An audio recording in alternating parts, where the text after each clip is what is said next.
აი Siem Reap-ში უკვე მოვედი ავტობუსის გაჩერებაზე, საიდანაც უკვე 15 წუთში დავიძვრებით ლაოსის მიმართულებით, კერძოდ კი ჩავალთ ქალაქ პაქსიში. ბილეთში გადავიხადე $48 და როგორც გვეუბნებიან, დაახლოებით 9 საათში უნდა ჩავიდეთ, მაგრამ გასათვალისწინებელი ის ფაქტი, რომ დღეს სახმელეთო საზღვარს ვკვეთ, შესაბამისად არავინ იცის რამდენი დრო დაგვჭირდება უშუალოდ საზღვარზე გადასვლისას. ავტობუსი საკმაოდ კომფორტულად გამოიყურება, ჩვენც მზად ვართ წასასვლელად, მხოლოდ კომპანიის წარმომადგენლებს ველოდებით, რომ ჯერ ბარგი ჩავტვირთოთ, მერე ჩვენს ჩავსვლით და გავიმართოთ ლაოსის მიმართულებით.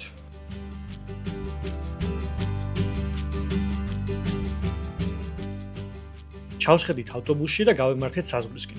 დაახლოებით 6 საათში უკვე კამბოჯა-ლაოსის გამშვებ პუნქტთან ვიქნებით. ძღოლი კარგად მართავს ავტობუსს. ეს საშუალებას გვაძლევს მოვუდუნდეთ და ფანჯრიდან აზიური პეიზაჟებით დავტოვოთ.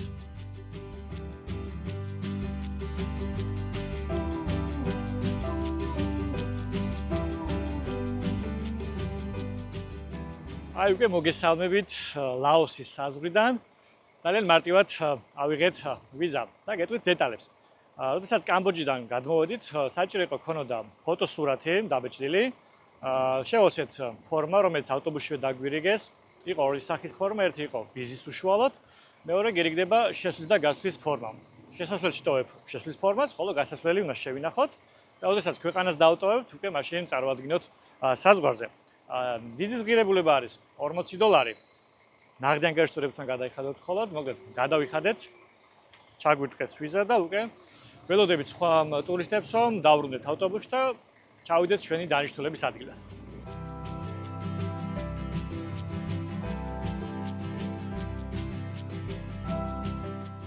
გზა იმაზე დამღლელი აღმოჩნდა, ვიდრე ველოდით.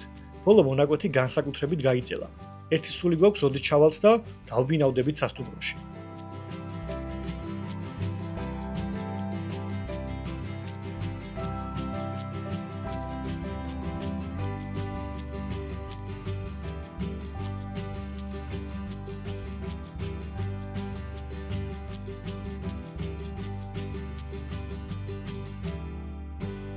საზღვრის გადმოკვეთის შემდეგ ძალიან გაიწელა და ღამე ჩამოვედით ჩვენი დანიშნულების ადგილას, რომელსაც ქვია პაქსე. ეს არის ლაოსის სამხრეთ არსებული ერთი პატარა დასახლება, სადაც დაგიმილ მაქვს რომ გავატარო მინიმუმ 2 დღე. ნახოთ როგორ განვითარდება მოვლენები. მაგრამ როგორც კი სასტუმროში მივედით, მაშინ გადავწყვიტეთ რომ საბავშვოდ გამოსულიყავით, ვინაიდან გზაში ფაქტობრივად არაფერი არ გვიჭამია და რომ გამოვედით ვერცერთი რესტორანი ვერ ვნახეთ, სადაც ან ბარათი შეძლებთ გადახდას, ან ახლომახლო იქნებოდა რაიმე გადასახურდავებელი ჯიხური, სადაც დოლარს გადავახურდავდით ადგილობრივ ვალუტაში. არც მაღაზიები იყო, ამიტომ ბოლოს ისე ჩვენ სასტუმროს მივაკითხეთ და იქ მიმღებში ძალიან დაგვეხმარნენ, ვინაიდან გამოვიდა რომ ფული გვასესხეს დროებით და გითხეს რომ დილის საათებში იქნებოდა ადგილები, სადაც გადავახურდავდით და უკვე მერე შეგვეძლებოდა რომ დავბრუნოთ ეს აღნიშნული თანხა. უკვე რო ქონდა ნაღდი ფული, გამოვედით ახლოს მდებარე ერთ-ერთ რესტორანში, ახლოს ვივართ მდინარის ნაპირას. უკვე ვივახშმეთ. დიდად ფანტაზია არ ჩაგვირთავს და ბრინჯი შევუკვეთეთ ქათმის ხორცით და ადგილობრივი სანელებით. შედარებით აზრზე მოვედით, შეიძლება ასეც ითქვას და უკვე გავიშვებით სასტუმროსკენ. დავისვენებთ დღეს და უკვე ხვალიდან გავცნობიერდებით რა ხდება უშუალოდ ამ ქალაქშიც და ნახოთ როგორ წავა აქაური თავგადასავლები.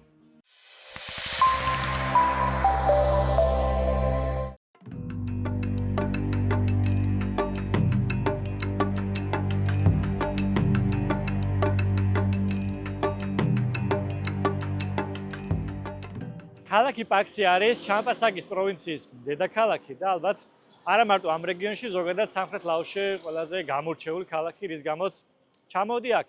ვინაიდან ქალაქზე ნაკლებად უფრო ბუნება მაინტერესებს და ეს ქალაქი სწორედ ამით არის ძალიან მდიდარი, ვინაიდან გარშემო არაერთი ბუნების ძეგლია. მათ შორის ჩანჩქერები, სადაც ხვალოპირებ მოგზაურობას, მანამდე კი უბრალოდ ქალაქში გავილი. ამ ქალაქზე გეტყვით, რომ ის მე-20 საუკუნეშია დაარსებული ფრანგების მიერ და როცა დავდივართ ქუჩებში, რაც მოვასწარეთ დღეს უკვე კონტრასტების ქალაქი, ესეც სხვა აზიური ქალაქების მსგავსად. ძალიან დიდი ნაწილი ღარიბული შენობებია და მათ გვერდით დავინახავთ ფრანგული კოლონიისთვის დამახასიათებელ მდიდარ ნაგებობებს. დღეს მხოლოდ რამდენიმე ადგილის მონახულებას ვაპირებ. ამას ის ემატება, რომ საკმაოდ ცხელა და გადაადგილება ჭირს, მით უმეტეს ტაქსის აპლიკაციები არ მუშაობს. უნდა ვეცადოთ ქუჩაში რომ ვინმე ვიპოვოთ და წავაყვანოთ კონკრეტულ ადგილას, ამიტომ ვეცდები რომ ადგილები რაც მოვინიშნეთ დღეისთვის მაქსიმალურად მოვინახულო. ლაოსი სამხრეთ-აღმოსავლეთ აზიის ერთადერთი ქვეყანა, რომელსაც ზღვაზე გასასვლელი არ აქვს. მას ესაზღვრება ჩინეთი, ვიეტნამი, კამბოჯა, ტაილანდი და მიანმარი. ლაოსის მთავარი სიმდიდრე ხელუხლებელი ბუნებაა, მთები, ხშირი ჯუნგლები და მდინარეები. ქვეყანაში სოციალისტური წყობაა, ყველგან ნამგალ და უროს გამოსახულებიანი წითელი დროშები ფრიალებს. ამ თემაზე უფრო ცლად მომდევნო გადაცემაში ვისაუბრებთ. ახლა კი ტაქსიში მოგზაურობა განვაგრძოთ.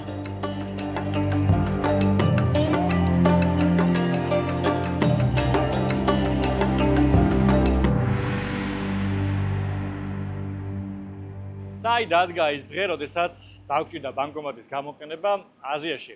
ზოგადად მოგზაურობისას ყოველთვის ვცდილობ რომ ნაღდი ფული მქონდეს თან, ვინაიდან რაიმე პრობლემა არ შემექმნას, მაშინ რომ გადავახურდაო ადგილობრივ ვალუტაში, რომ გადაადგილება იქნება კვება თუ სხვა ხარჯები უზრუნველყოფილი ვიყო. მაგრამ ვინაიდან ჯიხურებში და ბანკებში არ მომეწონა კონვერტაციის ღირებულება, გადავწყვიტე რომ ბანკომატით ვესარგებლა. ჩემგან 6 ბანკომატია, 4 არ იმუშავა, თანხა არ მომცა რატომ ყავს, ხოლო მე-5 უკვე მომცა შესაძლებლობა გავამეტანა ადგილობრივი ვალუტა, რომელსაც ეწოდება კიპი. ის არის იმ უშვიათეს ვალუტებს შორის, რომელსაც არ გააჩნია მონეტები და მხოლოდ ქაღალდის კუპიურები აქვს. ნომინალები კი 1000-დან 100.000-მდე მერყევს, რომელიც ძირითადად გამოიყენება. როგორც მიხვდებოდით, საკმაოდ დიდი ინფლაცია ქვეყანაში. კარგად რომ გავიაზროთ, 100.000 კიპი არის დაახლოებით $4.5, რაც დაახლოებით 2.5-ან 13 ლარი გამოდის. ლაოსური კიპი ითვლება არაკონვერტირებად ვალუტად, რაც იმას ნიშნავს, რომ ქვეყნის გარეთ ძალიან გაგიჭირდებათ მისი გადახურდაობა. შესაბამისად, როდესაც დაგჭირდება თანხა, ჯობს რომ ბევრი თანხა არ გამოიტანოთ, რასაც გამოიტანთ, ან აქვე დახარჯოთ, ან შეეცადოთ, რომ ქვეყნის შიგნით გადაახურდაოთ, რათა უსარგებლოდ არ დარჩეს დარჩენილი თანხა. საკომისიოებზეც გეტყვით, რომ არც ისე პატარა საკომისიოებია. უშუალოდ ბანკომატი ერთ ტრანზაქციაზე დაახლოებით 10 ლარს გაჭრით, მაგრამ ეს კონვერტირდება ეროვნულ ვალუტაში ლარში, შესაბამისად ჩვენი ბანკებიც დამატებით საკომისიოს ძენს, მოკლედ ერთი თანხის გამოტანა არც ისე იაფიჭდება. ამიტომ სუსტად გათვალეთ, დაახლოებით რამდენი დაგჭირდებათ აქ მოგზაურობისას.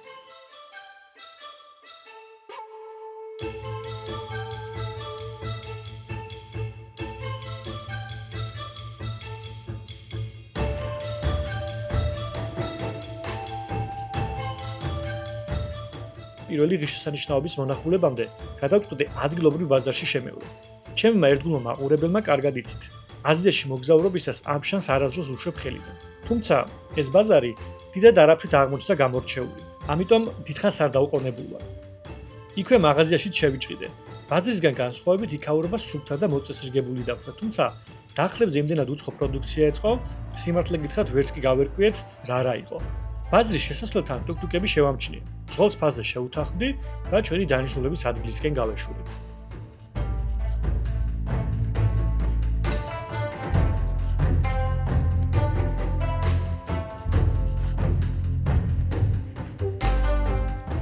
ვინაიდან ტაქსის აპლიკაციები არ მუშაობს, მოლაპარაკებაზე გადავდივარ პირდაპირ და რა თქმა უნდა თვითონ გვესევიან ბაზრის ტერიტორიაზე, რომ რაიმე ადგილას წაყვანა შემოგთავაზონ.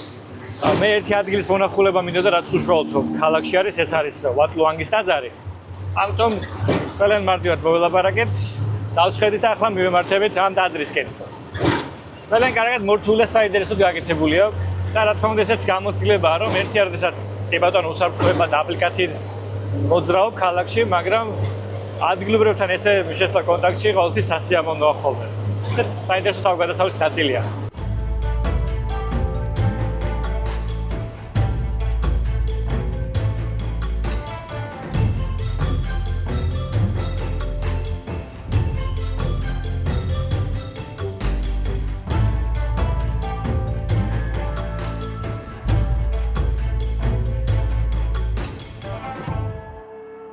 დაახლოებით 5 წუთიანი მგზავრობის შემდეგ მოვედით ვატლუანგის ტაძარში. მისი მონახულება დილის 6 საათიდან საღამოს 6 საათამდე შესაძლებელი, სადაც საქმოსულ ვიზიტორებს შეგვიძლია დავათვალიეროთ ტაძრები, შენობები, ასევე აქ არის მდინარე, რომლის ხედებზეც შეგვიძლია ჩამოსდეთ და განიტვირთოთ. ვატლუანგის ტაძარი 1925 წელს არის აშენებული. თუმცა თავდაპირველად ის აშენდა როგორც ერთგვარი საგანმანათლებლო ცენტრი, ვინაიდან მკვიდრ ბერებს შეეძლოთ ესწავლათ ინგლისური ენა, კულტურისა და ეკონომიკის სხვა დარგები.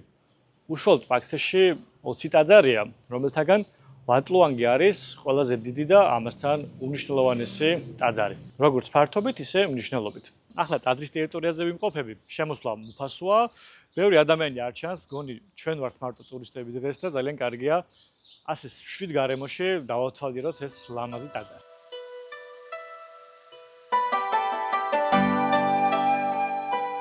ტაძრის ტერიტორიაზე მდებარეობს საგვარეულო საძვალე, სადაც რევოლუციამდელი პერიოდის ლაოსის სამეფო ოჯახის წევრებისა და ყოფილი პრემიერ-მინისტრის ფერფლი ინახება. ტაძრის ეზო საოცრად მოწესრიგებულია. აქ მრავლადაა დეკორატიული მცენარეები და ბუდას ქანდაკებები. ზიან ამინჩი ტაძარი განსაკუთრებულად ლამაზია. ზის შუქზე ფერადი ორნამენტები კიდევ უფრო კონტრასტული და მომნუსხველი ხდება.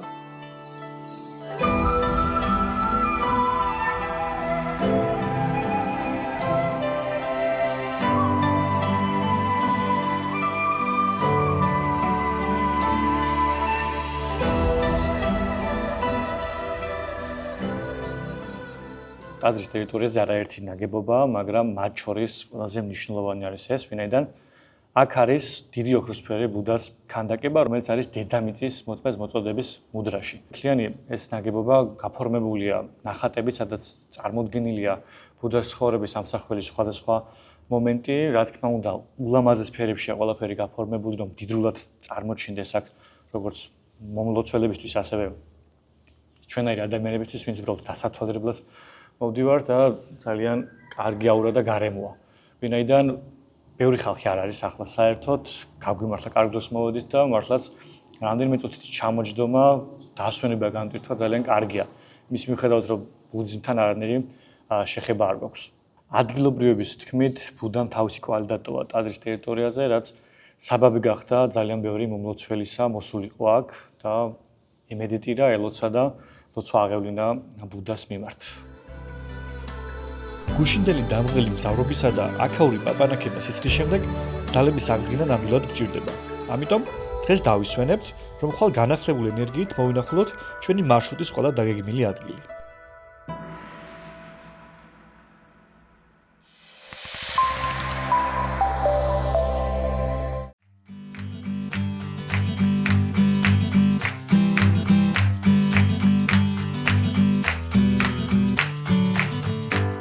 და დადგა რომ ამ ტურის ყველაზე საინტერესო ნაწილზე გადავიდეთ, რომელიც არის ჩანჩქერების ტური. როდესაც პაქსეში მოგზაურობას გეგმავდი, შევარჩიე რამდენიმე ტური. იცით თქვენ რომ ონლაინ საიტებზე ვარჩევ ხოლმე შესაბამის ტურებს, მაგრამ იმ დროის განმავლობაში, სანამ აქ ჩამოვედი, ეს ტურები საერთოდ გაქრა ან საგრძნობლად გაძვირდა. მაგალითისთვის თუ ერთი ადამიანი ღირდა კონკრეტული ტური $30, ახლა ეწერა $200. შესაბამისად, ძალიან არაადეკვატური ფასია, თუმცა ჩვენ სასტუმროში, ჩვენ მიმღებში ძალიან კარგი ადამიანია, რომელმაც მოგვიგვარა ყველაფერი, ასე რომ ვთქვათ. ვიშოვეთ მანქანა თავისი მძღოლით, ამიტომ ახლა ჩავსვდებით მანქანაში და გავემართებით ძალიან საინტერესო ადგილებზე. ფოტო ვიდეოები რაც ვნახე, ულამაზესი უნდა იყოს, სამი დიდ შესანიშნავი, ამიტომ დავიწყოთ დღევანდელი თავგადასავლებით. ტადფანის ჩანჩქერი, რომელიც სამხრეთ ლაოსში, ჩამპასაკის პროვინციაში, პაქსედან სამხრეთ-აღმოსავლეთით დაახლოებით 38 კილომეტრში მდებარეობს, ქვეყნის ერთ-ერთი ყველაზე შთამბეჭდავი ბუნებრივი ღირსშესანიშნაობაა.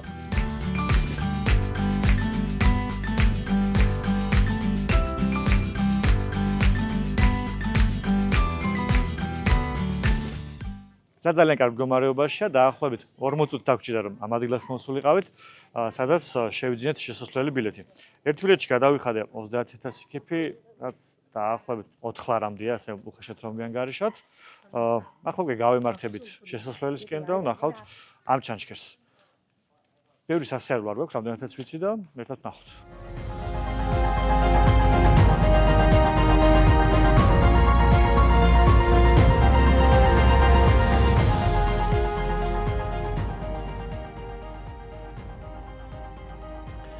შესასვლელიდან ჩანჩქერამდე სულ რაღაც 400 მეტრია. დონჰუა საუს დაცული ტერიტორიის ეს ბუნებრივი საოცრება ორი მდინარის, ჩამპისა და პაკ-კუტის შეერთებით იბადება. მათი ნაკადები 120 მეტრის სიმაღლის კლდეზე ერთიანდება და უძირო უფსკრულში ეშვება, რომელიც გარშემორტყმულია ხშირი, გაუვალი ტროპიკული ტყეებით. სწორედ ეს გრანდიოზული ვარდნა აქცევს ტადფანეს ლაოსის ერთ-ერთ ყველაზე მაღალ ჩანჩქერად და მთელი რეგიონის ბუნებრივი სილამაზის სიმბოლოდ. აქაურობა იმდენად მასშტაბური და მომდუხველია, რომ მის წინაშე დგომისას ბუნების ძალას მთელი სიმძაფრით გრძნო. თუმცა აქ მხოლოდ ხედების დასადგმობა არ მოსულა. ამ ტერიტორიაზე უამრავი აქტივობაა, მაგრამ მათ შორის ყველაზე გამორჩეული მაინც ზიპლაინია. ტური $40 შევიძინე. საჭირო დოკუმენტები შევავსე და უსაფრთხოების ინსტრუქტაჟიც გავიარე. აქვე საინტერესო სერვისი შემოგთავაზეს. $8 სანაცვლოდ გიდი თქვენივე ტელეფონით გვერდიდან გიღებთ დაშვების მთელ პროცესს. დასაკვირველია ეს შანსი არ გავუშვი ხელიდან და გადაღებაც დავამატე. დაშვებამდე სულ რამდენიმე წუთი რჩება. აღჭურვილობა მოვირგეთ და უსაფრთხოების წესებს ვეცნობით. გიდი გვიხსნის ყველა იმ ნიუანსს, რომელიც საერთში ყოფნისას უნდა გავითვალისწინოთ. ბუნებრივია შინაგანი მღელვარება მაქვს, მაგრამ ინტერესი უფრო დიდია. დაშვებისთვისაც სრულიად მზად ვარ.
ძალიან მაგარი იყო და ახლა უკვე მეორე პლატფორმაზე ამოვიდით, რომ აქედან დავეშვათ.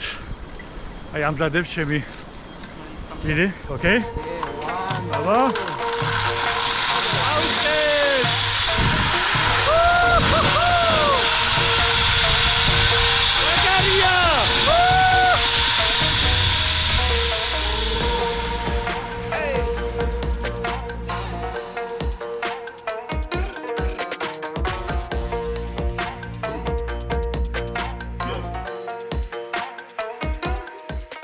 ძალიან მაგარი იყო ეს მეორე შეგრძნებაც, ამჯერად უკვე ზევიდან გადაუფრინეთ ამ ჩანჩქერს და ძალიან მაგარი იყო. ახლა ჩემმა გამყოლმა მითხრა, რომ ბილიკს გავყე. რომ უკვე მესამე და საბოლოო დაშვება განვახორციელო. აუ ძალიან კარგია. ესეთი თავისუფლება, სიმშვიდე დიდი ხანი არ მიგზნიათ, როცა ქალაქის სიცხიდან უკვე ასეთ ადგილას მოდიხარ, ასე დაეშვები, გადახედავ ყველაფერს. ადრენალინი მოდის და ძალიან მაგარი განცდები. აუცილებლად უნდა გამოსადოთ ასეთი რამეები ცხოვრებაში. ეს აქ იქნება თუ სხვაგან არ აქვს მნიშვნელობა, ძალიან მაგარია. ნელ-ნელა სხვა ტურისტებიც მოგროვდნენ. გიდებიც ადგილზე არიან და დროა ბოლო დაშვებისთვის მოემზადო. მესამე პლატფორმაზე მოსახვედრად თოქზე გავლა მიწევს. შორიდან ცოტა რთული ჩანს, თუმცა რეალურად საკმაოდ მარტივი გადასასვლელია. თავარია სიმაღლის შიშმა არ დაგძლივს, თუმცა თუ ერთხელ უკვე გადაწყვიტე ამ ტურში მონაწილეობა, ესე იგი ყველაფერი რიგზია და მშვიდად იქნება. ეს რა ყავდეს რამე შველებოდა. ეს ჯენერატიულს.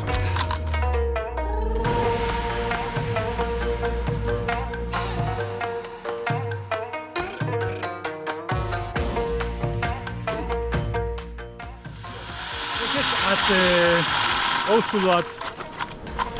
Okay, good. Koptai Laila.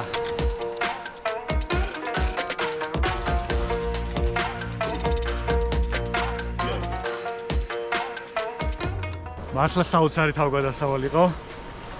ალბათ პირველი განსაკუთრებით, მაგრამ ხავალ ზევით ნახავ რობი რაშვება. წესით ისჯერ არ უნდა დაშვებულიყო და ახლა იმასაც შევხედავ შორიდან.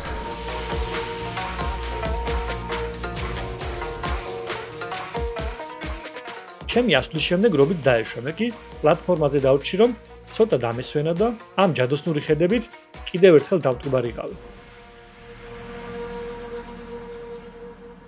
ერთ-ერთი როდესაც ზიპლაინის ტური ახალი მორჩენილია და დადებითი ემოციებით ხარ დატვირთული და ასე აღწი ყველაფერს, ხოლო მეორე შედარებით დამშვიდებულზე.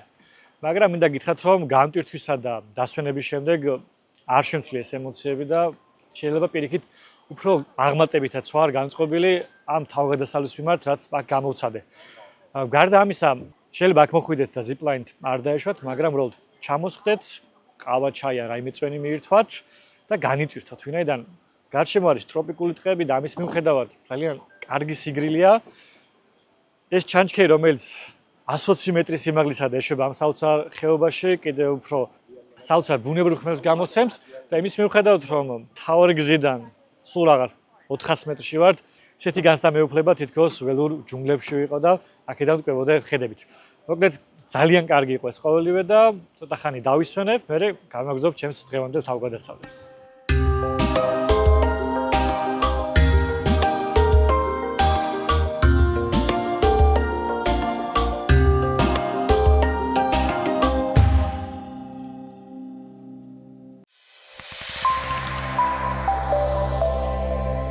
როდესაც ჩანჩქერიდან დაბრუნდით ჩვენს მანქანასთან, ჩვენო ძღოლმა შემოგთავაზა, რომ სანამ დაბრუნდებით სასტუმროში, აქ ახლოს არის პლანტაცია და წავიდეთ და ჩვენს რა თქმა უნდა უარი არ უთხარით.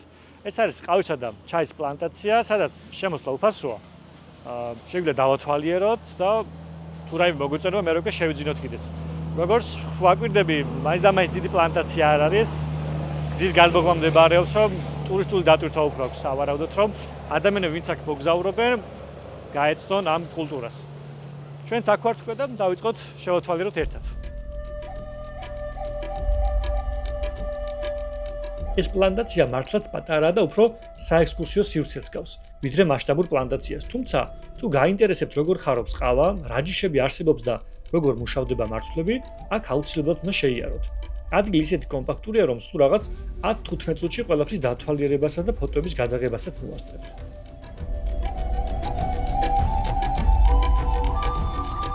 აქსის რეგიონი ცნობილია თავისი ყავის კულტურით და აქ არაერთი პლანტაცია მდებარეობს. ჩვენც ერთ-ერთ მათგანში ვიმყოფებით ახლა. განსაკუთრებულ ყავის გემოს განაპირობებს რამდენიმე ფაქტორი. პირველ რიგში ეს არის ვულკანური ნიადაგი, ასევე კარგი ტემპერატურა, ზღვის დონიდან მაღლა მდებარეობს, ასევე უხინალე ქიცის, რაც ყავისთვის ძალიან მნიშვნელოვანია. ამ ფაქტორების ერთობლიობით სწორედ უგემრელესი ყავა მიიღება. ყავის წარმოება ამ ტერიტორიაზე იწყება მე-20 საუკუნეში, რა დროსაც ფრანგული კოლონიური პერიოდია და ფრანგებმა შემოიტანეს ეს კულტურა და განავითარეს. მას შემდეგ უფრო და უფრო ვითარდება და ერთ-ერთი წამყვანი რეგიონია როგორც უშუალოდ ლაოსში, ისე ზოგადად სამხრეთ-აღმოსავლეთ აზიაში. მართალია, აზიაში ბევრად უფრო მასშტაბური ყავისა თუ ჩაის პლანტაციები მინახავს, მაგრამ აქაურობას მაინც თავისი ხიბლი აქვს. რა თქმა უნდა, შანსი არ გაუშვი და ადგილობრივი ყავა და ჩაი მარაგისთვისაც შევიძინე და საჩუქრადაც, ჩემი მეგობრებისთვის. ფასები ხარისხისა და რაოდენობის მიხედვით დაახლოებით 15 ლარიდან იწყება და 100 ლარამდეც კი აღწევს.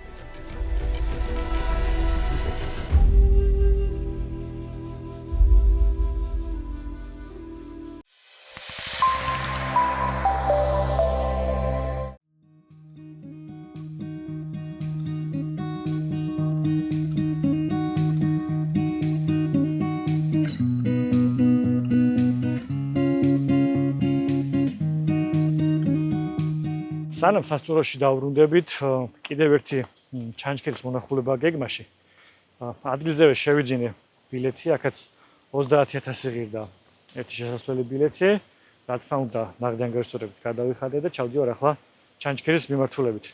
როგორც გითხეს, ბევრი არ არის სასიარულო ფეხით, ამიტომ გავაგრძელებ ეს გზას და უკვე ნახოთ როგორ მოგვეწონება ეს ჩანჩქერი. ისეთი აღმატებული ვერ იქნება როგორც წინა ჩანჩქერი იყო, მაგრამ რაც იქნება დარწმუნებული ვარ, არ იქნება ურიგო და მოგვეწონება კიდეც.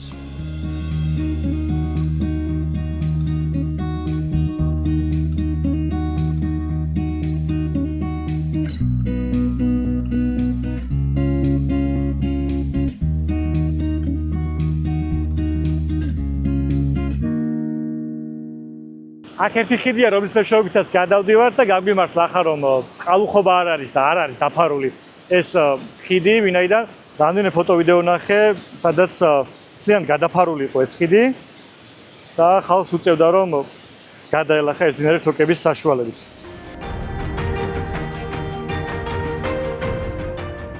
მართალია ტად-ჩამპის ჩანჩქერი ისეთი პოპულარობით არ სარგებლობს როგორც დიდებული ტად-ფანე, მაგრამ ჩემი აზრით ნამდვილი აღმოჩენაა. აქაურობა საოცრად მშვიდი და მყუდროა. იდეალური ადგილია მათთვის, ვისაც პიკნიკის მოწყობა, მედიტაცია ან უბრალოდ ბუნების სიჩუმეში განკვირთვა სურს.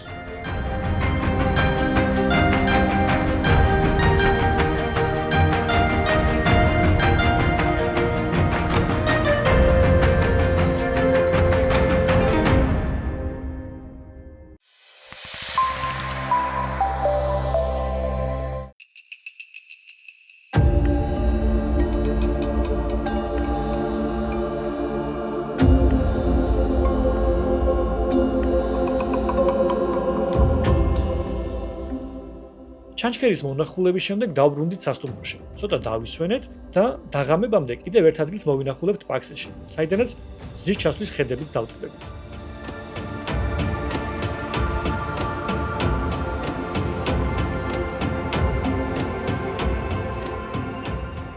ახლა მოვედით ერთ თვალწარმტაც ადგილას, რომელსაც ვატ-ფასალაუს ტაძარი ეწოდება. სასტუმროში ვთხოვეთ, რომ ჩვენთვის მოეძებნათ მძღოლი, ვინც აქამდე ამოგვიყვანდა. დაახლოებით 15 წუთი ვიარეთ და მთლიანობაში ეს ტური დაგვიჯდება, ასე რომ ვთქვათ, 350.000, რაც ძალიან უხეშად რო ვიანგარიშოთ 50 ლარი იქნება. ამ ტაძარს მეორნაირად ეძახიან დიდი ოქროსფერი ბუდას. ტაძარს და არ არის გასაკვირი, ვინაიდან ჩემს უკან სწორედ ბუდას დიდი ოქროსფერი ქანდაკება. ადგილობრივებისთვის ეს ბუდა არის სიმშვიდისა და დაცვის სიმბოლო. ქალაქში გადაადგილებისა დღესაც რომ მოძრაობდით, ძალიან ბევრი ადგილიდან შევამჩნიეთ და ფაქტობრივად ყველა ადგილიდან ჩანდა. რომ არ მქონოდა სამოგზაურო გეგმაში, იმდენად თამბეჭდავად გამოიყურება ქალაქიდანაც, რომ ამ შემთხვევაშიც მომინდებოდა და ამოვიდოდი აუცილებლად აქ. გარდა ამ დიდი ბუდისა, გარშემო არის ასევე პატარა ზომის ბუდის ქანდაკებები და ეს ტაძარი ძალიან პოპულარულია როგორც ტურისტებში, ისე ადგილობრივებში, ვინაიდან როგორც გავარკვიეთ, აქედან ულამაზესი მზის ჩასვლა არის ხოლმე. მეც როგორც იცით, ძალიან მიყვარს ასეთი ხედებით გქობა, ამიტომ ზუსტად ეს პერიოდი შევარჩიე, რომ აქ ამოსულიყავით. მოგვენახულებინა ტაძარის, ბუდას მონუმენტიც და რა თქმა უნდა, ქალაქის ხედებით დავგვარყავით, რომელიც მდინარე ბეკონგის პირას არის გაშლილი და აქედან ძალიან კარგად ჩანს. თვალწარმტაცი პანორამებით კლობის შემდეგ დროა სასტუმროში დავბრუნდით. ჩავბარიდეთ და გეზის შემდეგი დანიშნულების ადგილისკენ ავიდით. ჩვენი თავგადასავლებით სავსე დღეც აქ სრულდება.